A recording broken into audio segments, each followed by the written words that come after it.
Sahyadri top 10 news या बातमीपत्राचे प्रायोजक आहेत Mac Care super speciality hospital Ahmednagar. या बातमीपत्राचे प्रायोजक आहेत आत्मा मालिक मल्टी स्पेशालिटी हॉस्पिटल।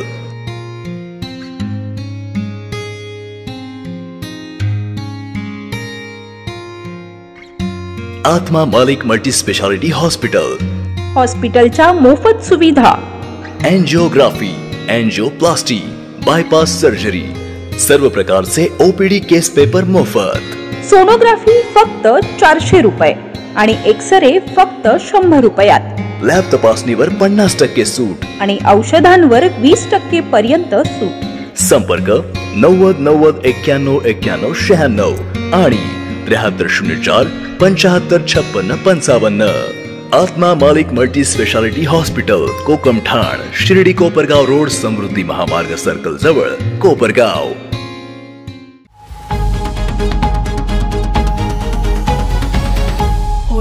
नमस्कार, मी निर्जला, न्यूज 24 सह्याद्रीमध्ये तुमचं स्वागत। पाहूयात अहिल्यानगर जिल्ह्यातील महत्त्वपूर्ण बातम्यांचा आढावा सह्याद्री टॉप 10 न्यूज मध्ये। कौडगाव येथे एका शेत जमिनीवरील ताबेमारीच्या प्रकरणावरून झालेल्या वादातून जातीवाचक शिवीगाळ आणि जीवे मारण्याच्या धमकीचा प्रकार घडला आहे। या प्रकरणी नगर तालुका पोलीस ठाण्यात 3 जणांविरुद्ध अनुसूचित जाती जमाती अत्याचार प्रतिबंधक कायद्याअंतर्गत गुन्हा दाखल करण्यात आला आहे। विक्रम भाऊसाहेब पाटोळे यांनी फिर्याद दिले। राम परसराम खरसे, परसराम तुकाराम खरसे, गोकुळ आदिनाथ खरसे अशी गुन्हा दाखल झालेल्यांची नावे आहेत। प्रेम विवाहाच्या कारणातून अहिल्यानगर जिल्ह्यात 2 गटांमध्ये तुंबळ हाणामारी झाल्याची घटना समोर आली आहे। या प्रकरणी राहुरी पोलीस ठाण्यात 8 जणांवर गुन्हा दाखल करण्यात आलाय। सदरची घटना ही सोमवारी दिनांक 17 मार्च रोजी रात्रीच्या सुमारास राहुरी तालुक्यातील बारागाव नांदूर येथे घडली आहे। यावेळी परिसरात एकच खळबळ उडाली होती। शिर्डी आंतरराष्ट्रीय विमानतळावर अनेक वर्षांपासून प्रतीक्षित असलेले नाईट लँडिंग सेवा अखेर सुरू होत आहे। येत्या 30 मार्च 2025 पासून ही सेवा कार्यान्वित होणार असल्याची माहिती विमानतळ प्राधिकरणाने दिली आहे। पहिल्या टप्प्यात हैदराबाद शिर्डी विमान रात्री 9:30 वाजता शिर्डी विमानतळावर उतरणार असून तर 9:50 पुन्हा उड्डाण घेणार आहे। आतापर्यंत नाईट लँडिंगची केवळ चर्चा होत होत्या, पण आता प्रत्यक्षात ह्या सुविधा होत असल्याने साई भक्तांमध्ये आनंदाचे वातावरण आहे। या सेवेसाठी बुकिंग सुरू झाले असून सध्या एकच विमान रात्रीची सेवा देणार आहे। शिर्डी विमानतळावर नाईट लँडिंगसाठी आवश्यक सर्व व्यवस्था बऱ्याच दिवसांपासून सज्ज झाल्या होत्या। यापूर्वी केवळ मंत्र्यांची किंवा खास व्यक्तींची विमाने रात्री उतरत होती, आता मात्र साई भक्तांसाठी ही सुविधा खुली होत आहे। निळवंडे धरणाच्या उजव्या कालव्याचे सिमेंट काँक्रिटीकरणाचे काम धारणफळ खुर्द आणि गोडसेवाडी येथे सुरू होते, मात्र स्थानिक ग्रामस्थांनी एकत्र येऊन हे काम बंद पाडले। पोटचारी पूर्ण होईपर्यंत लाभक क्षेत्रात काँक्रिटीकरण करू नये, कालव्यामुळे बंद झालेले ओढे आणि रस्ते पुन्हा खुले करावेत, तसेच ओढ्यांना पाणी मिळण्यासाठी व्हॉल्व बसवावेत अशा मागण्या ग्रामस्थांनी केल्या आहेत। या मागण्यांसाठी ग्रामस्थांनी यापूर्वी 3 मार्च रोजी ऊर्ध्व प्रवारा धरण विभागाला निवेदन दिले होते, तरीही काम सुरू न झाल्याने संतप्त ग्रामस्थांनी हा निर्णय घेतला आहे, असं ग्रामपंचायत सदस्य शरद कोकणे यांनी सांगितलंय।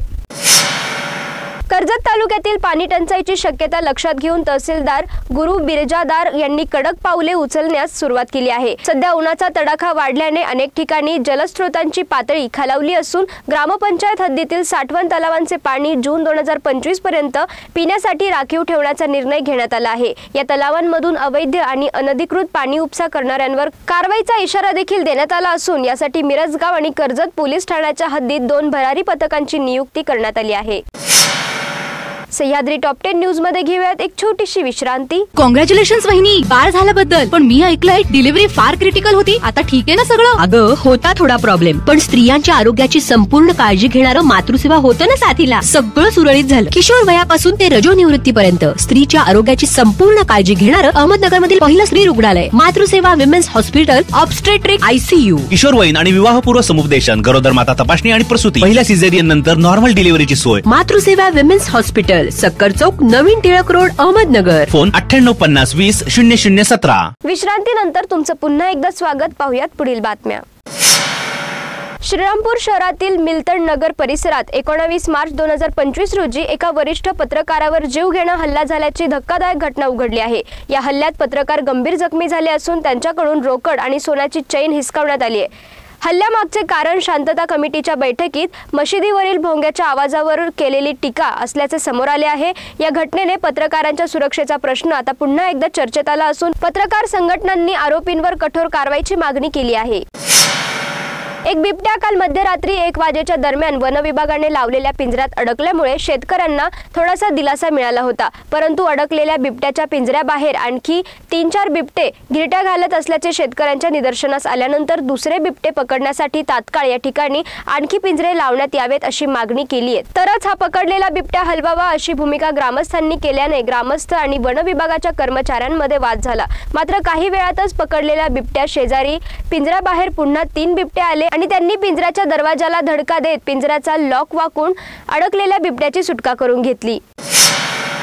सर्वांसाठी घरे या मिशन अंतर्गत प्रधानमंत्री आवास योजना शहरी आणि ग्रामीण भागात राबवली जात आहे। शहरी भागातील लाभार्थ्यांना 2,30,000 तर ग्रामीण भागातील नागरिकांना 1,30,000 रुपयांचा लाभ मिळतो। नुकतेच महसूल मंत्री चंद्रशेखर बावनकुळे यांनी घरकुलांना मोफत वाळू देण्याची घोषणा केली आहे आणि त्यानुसार जिल्ह्यात ग्रामीण विकास यंत्रणेकडून महसूल विभागाच्या जिल्हा गौण खनिज अधिकाऱ्यांकडे 93,024 घरकुलांसाठी प्रत्येकी 5 ब्रास याप्रमाणे 4,65,120 ब्रास वाळूची मागणी केली आहे। संगमनेर खुर्द येथील महानगरपालिकेच्या कचरा डेपोला सायंकाळी भीषण आग लागल्याची घटना घडली। यावेळी मोठ्या प्रमाणात आगीचे लोळ निघत होते। गुरुवारी सायंकाळी 6 वाजेच्या सुमारास डेपोला अचानक भीषण आग लागली तर संपूर्ण धूर परिसरात पसरला होता। यामुळे येथून ये-जा करणाऱ्या प्रवाशांना देखील मोठा त्रास सहन करावा लागलाय। याचबरोबर आजूबाजूच्या नागरिकांनी तीव्र संताप व्यक्त केला। या घटनेची माहिती समजताच पालिकेचे मुख्य अधिकारी रामदास कोकरे यांच्यासह अधिकारी व कर्मचाऱ्यांनी घटनास्थळी धाव घेतली व आग विझवण्यासाठी प्रयत्न केले। तात्काळ अग्निशामक बंबास पाचारण करण्यात आले होते। आगीची तीव्रता जास्त असल्याने रात्री 8:30 वाजेपर्यंत आग विझवण्याचे काम सुरू होते। राष्ट्रवादी काँग्रेस अजित पवार गटाचे आमदार संग्राम जगताप यांनी आज विधान भवनेत श्रीगोंदा येथील कायदा सुव्यवस्थेबाबत लक्षवेधी सूचना मांडली होती। गो तस्करीचे प्रमाण वाढत चालल्याने हे प्रकार रोखण्यासाठी वेगळा कायदा करण्यात यावा अशी मागणी जगताप यांनी केली आहे। या मागणीवर मुख्यमंत्री देवेंद्र फडणवीस यांनी गोहत्या वारंवार गुन्हा करणाऱ्यांवर मकोकाची कारवाई करण्याचा इशारा दिलाय। सह्याद्री टॉप 10 न्यूज मध्ये तेच थांबतोय, मात्र तुम्ही पाहत राहा news 24 Sahyadri. Sahyadri top 10 news या बातमीपत्राचे प्रायोजक होते Mac Care super speciality hospital Ahmednagar. शब्दांचं सामर्थ्य, विश्वसनीयतेची उंची, न्यूज 24 सह्याद्री।